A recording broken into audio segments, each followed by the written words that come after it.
خواتین و حضرات، آپ سب کو ایک بار پھر خوش آمدید کہتے ہیں اور صاف رمضان میں الحمدللہ آج تیسرا روزہ ہے۔ اللہ پاک ہم سب کی اس کوشش کو، عبادات کو قبول فرمائے اور ہمیں قرآن پڑھنے، سمجھنے کی اور اس پہ عمل کرنے کی توفیق عطا فرمائے۔ اور نمرہ جو ہمارا نیکسٹ سیگمنٹ ہے پیغام حق، اسپیشلی اسی لیے ہے جس پہ ہم جو ہے قرآن پاک کی تفسیر جو ہے اس کو سمجھ سکیں۔ بالکل ایسے ہی ہے، کیونکہ قرآن کریم جو ہے وہ ایک لازوال کلام ہے اللہ تعالیٰ کا، اور جس میں باطل کسی طرف سے راہ نہیں پا سکتا ہے۔ اور پھر بے شک یہ البتہ ایک زبردست کتاب ہے، اس کے پاس باطل نہ اس کے آگے سے آتا ہے اور نہ اس کے پیچھے سے۔ یہ ایک کمال حکمت والے، تمام خوبیوں والے کی طرف سے نازل کردہ ہے۔ یہ قرآن پاک کے بارے میں جتنی بھی ہم لوگ اس کی حکمتوں کے بارے میں بات کریں وہ کبھی بھی ہم نہیں کر پائیں گے۔ اور اسی میں سیدنا جابر رضی اللہ تعالیٰ عنہ جو ہے ان سے روایت ہے کہ رسول اللہ صلی اللہ علیہ وآلہ وسلم اپنی نماز میں تشہد کے بعد یہ الفاظ کہا کرتے تھے کہ سب سے بہترین کلام اللہ تعالیٰ کا کلام ہے اور سب سے اچھا طریقہ محمد صلی اللہ علیہ وآلہ وسلم کا طریقہ۔ اتنی خوبصورت بات ہے یہ، اور اس میں ناظرین کرام اسی لیے راہ ہدایت اور حکمت حاصل کرنے کے لیے ہم بڑھیں گے پیغام حق کی جانب۔ بالکل ایسے ہی منیب؟ بالکل جی، خواتین و حضرات آگے بڑھتے ہیں پیغام حق کی جانب، اور انشاءاللہ ہم بھی اور آپ بھی اسے مستفید ہوتے ہیں اور دعا کرتے ہیں کہ اللہ پاک ہمیں ونس اگین اس کو سمجھنے کی اور اس پہ عمل کرنے کی توفیق عطا فرمائے۔ مجھے اور نمرہ کو جو ہے آپ خواتین و حضرات اجازت دیجیے گا، انشاءاللہ آپ سے ملاقات ہوگی کل۔ اپنی دعاؤں میں ہمیں اور پاکستان اور تمام مسلمانوں کو ضرور یاد رکھیے گا۔ اللہ حافظ۔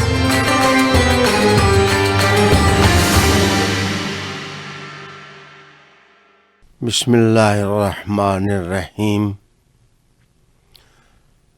ناظرین کرام، سورج جس طرح اپنی روشن کرنوں سے آغوش ارض کو مستفید کرتا رہتا ہے، قرآن حکیم فرقان مجید کی نورانی شعائیں بھی دلوں اور ذہنوں کو منور کرتی رہتی ہیں۔ ABN کی مدد کے ساتھ اب ہم قرآن حکیم کے تیسرے پارے کے مضامین کا مطالعہ کر رہے ہیں۔ قرآن حکیم فرقان مجید کا تیسرا جز شروع ہوتا ہے تِلْکَ الرُّسُلُ فَضَّلْنَا بَعْضَهُمْ عَلَىٰ بَعْضٍ۔ یہاں ایک بات ذہن میں رہے کہ بنیادی طور پر قرآن مجید فرقان حمید کے 4 مضامین ہیں جن پر پورے قرآن حکیم کی تعلیمات گھومتی ہیں۔ اللہ تعالیٰ کی توحید اور اس کی صفات کا علم، رسالت محمد صلی اللہ علیہ وسلم کی رسالت اور انبیاء علیہ السلام کی نبوت، ادیان کی حقیقت اور کتب کی صورت میں ان کی رہنمائی اور معاد کا عقیدہ۔ تیسرا پارہ انبیاء علیہ السلام کی فضیلتوں اور ان کی عظمتوں کے بیان سے شروع ہوتا ہے۔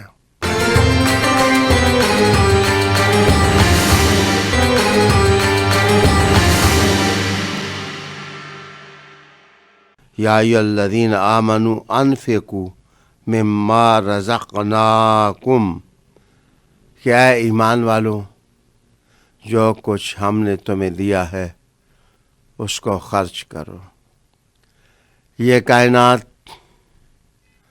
اور یہ دنیا اور کارگاہ حیات خوبصورت سے خوبصورت بنائی جا سکتی ہے، لیکن ضرورت ہے کہ اس میں اللہ کی نعمتوں کو سخاوت کے ساتھ کاروان آدمیت خرچ کریں۔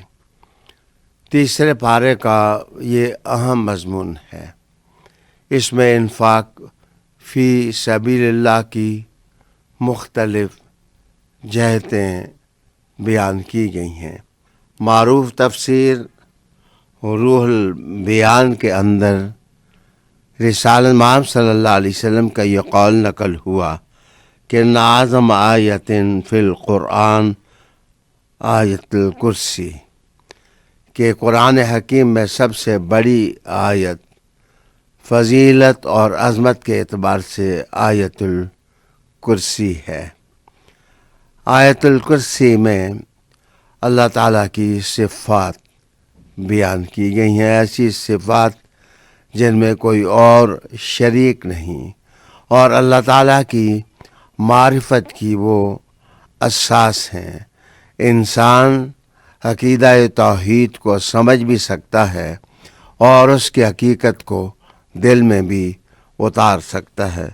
آیت الکرسی ہی کے بارے میں کہا گیا کہ وہ شخص جو ہر فرض نماز کے بعد آیت الکرسی پڑھتا ہے، موت کے سوا کوئی چیز مانے نہیں ہوتی کہ وہ جنت میں داخل ہو جائے۔ آل محبت، آل عرفاں اور آل حقیقت ہمیشہ اس آیت کو ورد جان بنا کر کے رکھتے ہیں۔ اور آپ کے بارے میں رب نے کہا تھا انک لعلی خلق عظیم، آپ نے اپنی روحانی قوت اور اخلاق عظیمہ کے وسیلہ سے پوری کائنات کو دین کی روشنی سے بھر دیا، اور صحراؤں اور گلزاروں اور ایوانوں اور بستیوں اور کریوں سے اذانوں کی آواز گونجنے لگ گئی۔ یہ اسلام کی عظمت کی دلیل تھی۔ ناظرین، اس کے بعد موت اور حیات کا معاملہ ہے کہ مرنے کے بعد پھر اٹھنا۔ اس پر قرآن مجید نے کچھ مثالیں پیش کی ہیں۔ عزیر علیہ السلام کا واقعہ بیان ہوا کہ 100 سال کس طرح ان کو سلا دیا گیا، لیکن ان کے کھانے کی چیزیں تر و تازہ رہیں۔ اس کا معنی یہ تھا کہ ٹائم اینڈ سپیس اللہ کے ہاتھ میں ہے۔ وہ جہاں جتنا چاہے وقت کو طولانی کر دے، جہاں جتنا چاہے وقت کو مختصر کر دے۔ پھر اس کے ساتھ ہی ایک دوسری مثال حضرت ابراہیم علیہ السلام کی دی گئی کہ اے اللہ، میرا ایمان تو تیری ذات پر پختہ ہے، لیکن تو کیسے مردوں کو زندہ کرتا ہے؟ انہیں کہا گیا کہ 4 پرندوں کو باہم ان کی چٹنی بنا دیں اور مختلف پہاڑوں پر رکھ دیں، پھر ان کو آواز دیں، وہ دوڑتے ہوئے مکمل پرندے کی حیثیت سے آپ کے سامنے آ جائیں گے۔ اگر ایک نبی کی آواز پر موت شدہ پرندے زندہ پرواز کر کے آ سکتے ہیں، تو قیامت کے دن اللہ تعالیٰ سارے انسانوں کو زندہ کر سکتا ہے۔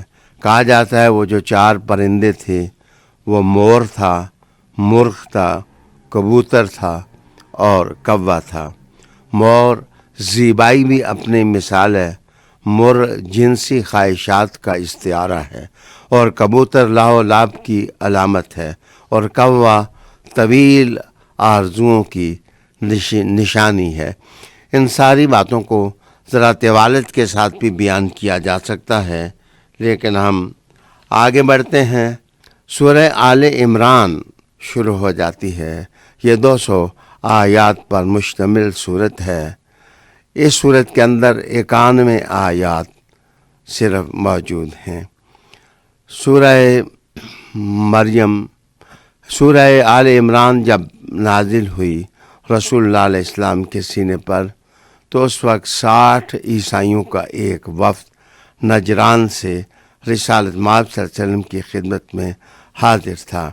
انہیں مختلف مضامین پر رسالت مآب صلی اللہ علیہ وسلم سے بحث کی۔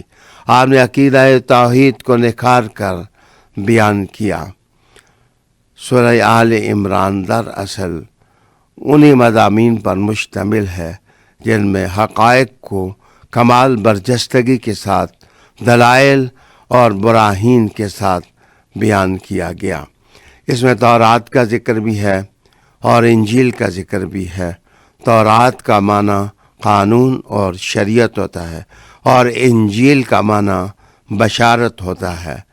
ممکن ہے اس سے اشارہ یہ ہو کہ ایسی کتاب جس میں رسول کریم صلی اللہ علیہ وسلم کی بعثت کی بشارت دی گئی اور ان کی آمد کا ذکر کیا گیا۔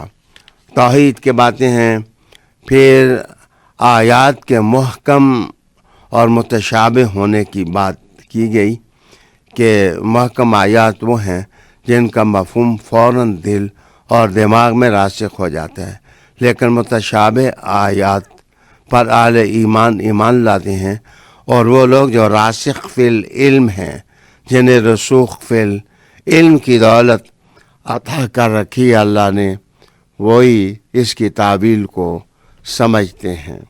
ناظرین، اس پارے کا امتیاز یہ ہے کہ اس میں غیر مشروط رسول اللہ علیہ السلام کی اطاعت کا حکم دیا گیا اور کہا گیا قل ان کنتم تحبون اللہ فاتبعونی یحببکم اللہ ویغفر لکم ذنوبکم واللہ غفور الرحیم۔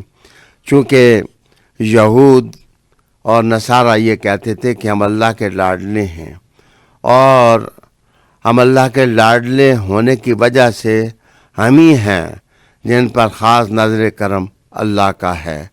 انہیں سمجھایا گیا کہ اگر تم اللہ سے محبت کرتے ہو تو محمد صلی اللہ علیہ وسلم کی اطاعت کرو اور ان کی پیروی کا قلادہ اپنے گلے میں ڈالو۔ کامیابی کا راستہ یہی ہے، وگرنہ تم ان کے دامن کو چھوڑو گے تو تمہاری زندگی کفر کے اندھیروں میں ڈوبے گی۔ حضرت مریم، حضرت زکریہ علیہ السلام، حضرت یحییٰ، ان کی زندگی کا بھی ایک نقش قرآن حکیم نے بیان کیا کہ ان کی شان تعلیم کیا تھی، ان کا پیدا ہونا کیسا تھا، ان کی پرورش میں اعجازات کیسے تھے اور اللہ کی عطائیں کیسی تھیں، اور یہ لوگ کیسے اللہ کی تسبیح بیان کرتے تھے اور اللہ کی یاد میں ہر وقت ڈوبے رہتے تھے۔ ناظرین، اس پارے کا امتیاز یہ ہے کہ نجران کا ایک وفد رسول کریم علیہ السلام کی خدمت میں آیا، اور جب دلائل کا جواب ان سے نہ بن پڑا تو مہلت مانگی۔ رسالت کریم صلی اللہ علیہ وسلم نے ان کو مہلت دی، لیکن دوسرے دن انہیں مباہلہ پر اس بات کو منتج کیا۔ تو وہ کتنا حسین وقت تھا جب رسول اللہ علیہ السلام امام حسین کو اپنے ہاتھوں پر اٹھائے ہوئے، حضرت حسن کو انگلی سے پکڑے ہوئے، حضرت علی کی معیت میں زہرا پاک آپ کے پیچھے پیچھے پردہ کے اندر چل رہی تھیں۔ رسول پاک صلی اللہ علیہ وسلم نے کہا آؤ کہ ہم میں سے جو سچا ہے اللہ کی رحمت اس کا ساتھ دے، اور جو سچا نہیں جھوٹ خود ہی اس کو اپنی لپیٹ میں لے لے گا۔ جس وقت انہوں نے پیاروں کا اور محبوبوں کا یہ قافلہ دیکھا تو وہ مبالغہ کرنے کے لیے تیار نہ ہوئے اور جزیہ دینے کے لیے تیار ہوئے۔ اسے قدر تفصیل کے ساتھ بیان کیا گیا۔ پھر دوبارہ توحید کا ذکر رب کریم نے کیا اور اللہ تعالیٰ کی صفات بیان ہوئیں، انبیاء علیہ السلام کے کام کرنے کے طریقے بیان ہوئے، گمراہی سے بچنے کی تلقین کی گئی، اور خاص کر کے اہل کتاب کو کہا گیا لِمَ تَلْبِسُونَ الْحَقَّ بِالْبَاطِلِ وَتَكْتُمُونَ الْحَقَّ وَأَنْتُمْ تَعْلَمُونَ۔ تم حق کو باطل کے ساتھ کیوں ملاتے ہو اور تم حق کو کیوں چھپاتے ہو؟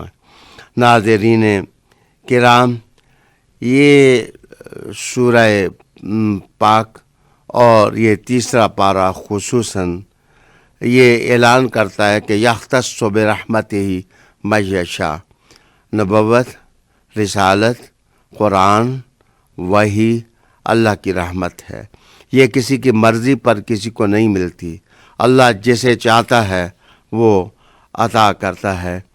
اس حصے کا ایک خاص طور امتیاز یہ ہے کہ اس میں تمام انبیاء سے اللہ نے میثاق لینے کا ذکر کیا ہے کہ جب محبوب رسول محمد صلی اللہ علیہ وسلم تشریف لائیں گے تو تم نے تصدیق بھی کرنی ہے، لَتُؤْمِنُنَّ بِهِ وَلَتَنْصُرُنَّ، تم نے ایمان بھی لانا ہے ان کے ساتھ اور ان کی مدد بھی کرنی ہے۔ معراج کی رات جس طرح انبیاء ہاتھ باندھ کر کے رسول کریم صلی اللہ علیہ وسلم کی امامت میں کھڑے ہوئے، دراصل اسی آیت پر عمل کی ایک صورت تھی۔ اس کے بعد رب کریم نے کہا وَمَن يَبْتَغِ غَيْرَ الْإِسْلَامِ دِينًا فَلَن يُقْبَلَ مِنْهُ، اسلام کے سوا جو شخص کوئی اور دین تلاش کرے گا اس سے قبول نہیں کیا جائے گا۔